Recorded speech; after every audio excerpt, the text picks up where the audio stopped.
हमेशा हर्षित और उल्लास से भरी रहती थी। उस अयोध्या में कोई एक दूसरे से बात नहीं कर रहा, कोई एक दूसरे से कुशल क्षेम नहीं पूछ रहा है। आज अयोध्या के बाजारों में कोई रौनक नहीं है। आज अयोध्या की गलियां सूनी पड़ी हुई हैं। ऐसा प्रतीत होता है कि कोई अनहोनी हुई है।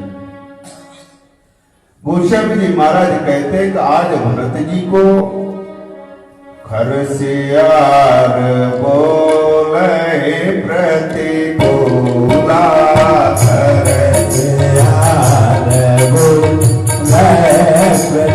प्रतिकूला, सोने सोने होए भरत मन सूला, सोने सोने होए भरत मन सूला। आज खर और श्यार प्रतिकूल भाषा आवाजों में रो रहे हैं। आज जैसे ही इन अश्वनों को भरत जी ने देखा है, सुना है, मन में बड़ी वेदना हो रही है। इधर भरत जी के आने का समाचार कैकेयी को मिलता है। कल मैंने व्यासपीठ से आप लोगों से एक बात निवेदित की थी कि राम जी के वनवास में कैकेयी मैया का कोई दोष नहीं है, और इस बात को मैंने प्रमाणित करने का भी प्रयास किया।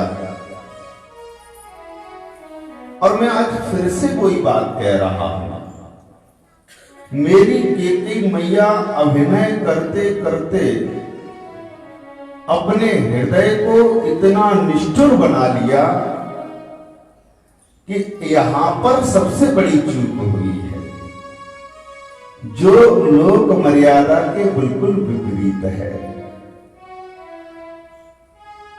घर में दशरथ जी की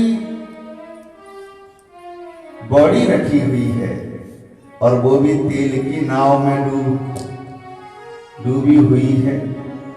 लेकिन आज जैसे ही कैकेयी को पता चला है कि भरत आ गया है, तो सजिया रति मुदित उठ धाई,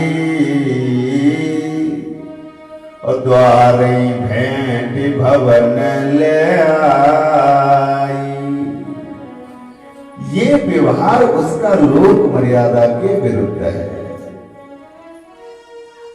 आज जैसे ही देखा कि बेटा भरत आ गया है, दौड़ते हुए महल के बाहर गई और आरती उतार करके महल के अंदर लेके आ गई। भरत जी ने कहा कि मां, वैसे तो जब भी मैं ननिहाल से लौट करके आता था तो मुझे पिताजी, तीनों माताएं और तीनों भाई साथ में लेने के लिए बाहर तक आते थे। लखन और राम जी साथ में लेने के लिए आते थे। हे मां, आज तू अकेली आरती लेके आई है, कोई और साथ में लेने के लिए क्यों नहीं आया बाहर तक? तो मैया कैकेयी ने कहा कि भरत बेटा, जो भी कुछ हुआ है मैं तुझे बताती हूं। अरे धन्यवाद तो उस मंत्रा का है जिसने बिगड़ते हुए कार्य को संभाल लिया है, लेकिन थोड़ी सी गलती गड़बड़ हुई है। भरत जी ने कहा कि वह छोटी सी गड़बड़ क्या है? बोले कि तुम्हारे पिताजी का देहांत हो गया है। और जो ऐसा कहा भरत जी से कैकेयी ने, भरत जी मूर्छित होके जमीन पर गिर गए, रोने लगे कि कहो कही तात कहाँ सब माता, कहो कहे तात कहाँ सब माता, कहे सिया राम लखन प्रिय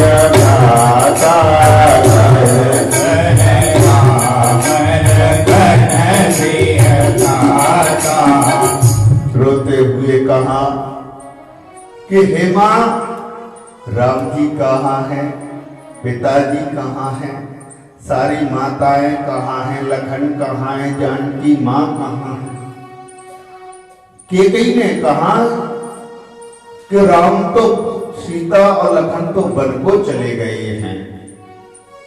और जो ऐसा सुना, भरत जी मूर्छित होकर धड़ाम से पृथ्वी पर गिर गए। नाना प्रकार से यहां भरत जी ने कैकेयी मां को भला बुरा कहा है और अंत में कहा कि मेरा यह शरीर राम जी के विरोध करने वाली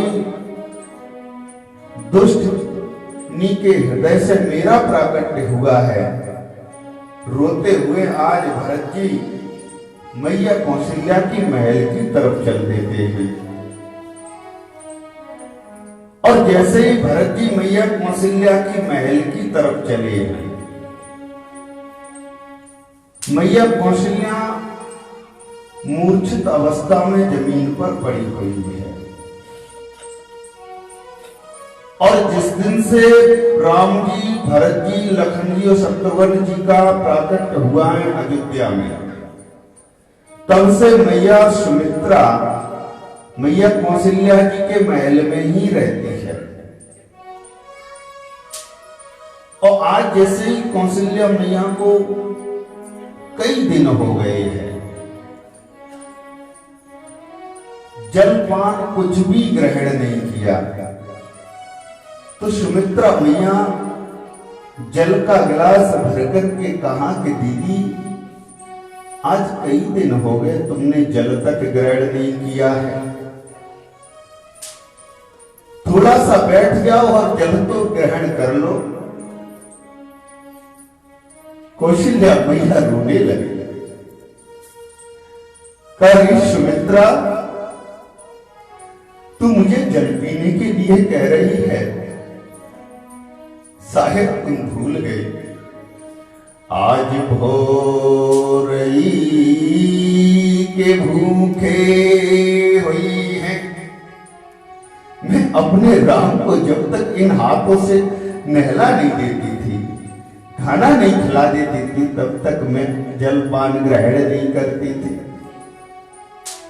आज तो भोर के भूखे हुई हैं, चले पग दुखे हुई हैं, प्यासे दुखे सुखे हुई हैं, त्यागे हुई हैं।